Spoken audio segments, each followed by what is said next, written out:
When applying for a visa, top government officials in Nigeria don't need to go through the stress every other person goes through. I'm talking about the stress of those supporting documents like bank statements, employment letters, payment stub, just to show that you are going to come back to your country and you have strong ties with the country. These guys, they don't need that because there's something called note verbal that the government gives them to add to their application. So when the embassy sees it, okay, it shows that they are going on official duties and they are going to come back to their country and they are not going to cause any trouble in the country they are going to. This cancels out all those supporting documents. It makes it easier for them. But in this case, as we are now learning, these Nigerian officials, the person that applied for their visas did not add this note verbal to their applications. And the applications were treated like normal. The application was lacking a lot of documents, and that was automatic denial of their visas. Now, before you start hailing Canada that they are making a political move, they are trying to teach these Nigerian officials a lesson, I don't think it's a political move. I think it's just a lack of proper documentation, which made the officials lose their diplomatic privileges. Some of the delegates got their visas. They're already in Canada. The others whose applications were not properly done did not get their visas. Hear what they said about this. There was a diplomatic error on the part of desk officers who handled the CDS and others' visa applications. There was no note verbal from the Ministry of Foreign Affairs, contrary to existing protocol for any trip by high-ranking government officials, since those going for the trip are top military chiefs. At this level, the Ministry of Foreign Affairs ought to attach a note verbal indicating that the trip was genuine without security implications. It's the entitlement mentality for me. Instead of the people involved to think about, oh, how did this happen? They just automatically resorted to saying Canada is disrespecting them.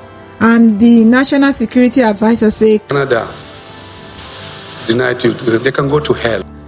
Canada is too chilled for hell. But seriously, that statement was so uncalled for. If they had the proper documentations, and excuse me, why do we have all these top military people going to watch the Invictus game? The game started on the 8th and it's ending on the 16th. Now they are just not scrambling to sort these things out. The game is ending on Sunday. All these trips, they are paid for by taxpayers' money. This is a country that is deep in debt. But we are sending our top military people to a game. The athletes, the veterans, the wounded veterans are okay to be there. But these top military people, please remind me again, why are they there? This also goes to show you our lack of preparedness. Imagine Canada won the bid to host this game in 2022. 2022 to 2025. People going did not know they were going. They did not know what they needed for the trip. They did not know the requirements for the visas. It's just so embarrassing, and we're there pointing fingers. You know, these powerful people in Nigeria, they are not used to hearing the word no. So when somebody tells them no, it's like a rude shock to them. Who are you? You know this do you know who I am mentality? I was actually meant to, by yesterday, have been in Canada. Remember last year, the Duke of Sussex visited Nigeria with his wife. Through the Invictus, they have a foundation that they're supposed to be there. And actually, half of my team have already gone, but unfortunately the Canadian embassy, for knowledge best known to them, denied us visa. It was giving Prince Harry is my body, so you should wave me through. Don't look at documents, just let me pass. This mentality of do you know who I am? You denied my visa, everybody should say yes to you. And when they don't say yes to you, it becomes disrespectful. Now they can go to hell. If you can create that hell for them, you'd have created it. But unfortunately, Canada does not look at your titles. You have to have the correct documents. And this is what everyday Nigerians suffer at the embassy.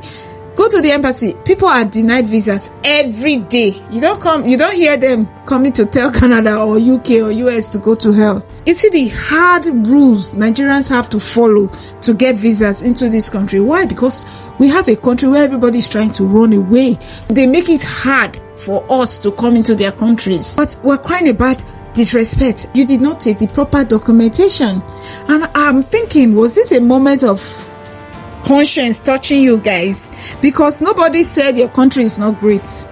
They just said, you cannot come into my country. And now you are thinking, oh, is it because we are not great? We're going to make our country great so that we will not be disrespected. Yes, please. That was a discussion for yesterday. We should have been making our country great since yesterday. But this visa application has got nothing to do with your greatness or the lack of it. This is what we ordinary Nigerians face every day. We that do not have diplomatic passports, we that do not have this note verbal to accompany our visa applications, this is what we face. Sometimes we get rejected because of the way our country is. A country with a strong passport, a strong economy, people will not reject their passports. You see things like that were not done properly, and you are even coming and making that embarrassing statement. If we had done our homework, I don't think we'll be in this position. The Invictus Games is for wounded veterans. So we can send a few delegates to cheer Team Nigeria on. Because according to this day now, there was no note verbal. The government did not say I sent them. So it was like a security something. So if you had that much military personnel going to Canada, that is enough to trigger security concerns in Canada. I don't know how many people were going, but I think it was quite a lot. These guys will take flights. They are going to have hotels. They are going to be paid allowances for this. Do they need to be there in the first place?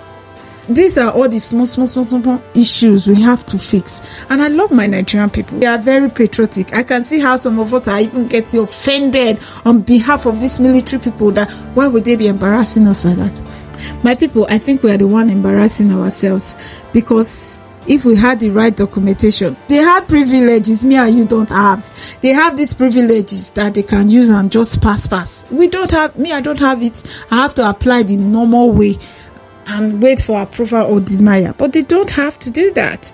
They have these privileges and they did not use it. Were they just thinking that Canada will wave them through because they are buddies with Prince Harry?